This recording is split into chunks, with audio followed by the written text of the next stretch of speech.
Saya masa saya muda lah, banyak juga buat kerja-kerja dengan NGO lain. Tetapi yang banyak mendorong saya kepada insaf ni ialah semasa saya menjaga Allahyarham ayah saya. Pasal masa dia sakit pun, masa di hospital pun, dia banyak suruh saya bantu katil sebelah dia, pakcik yang kat sana.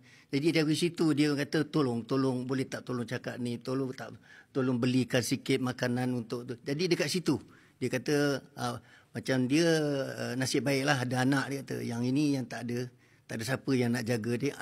Itulah mulanya saya.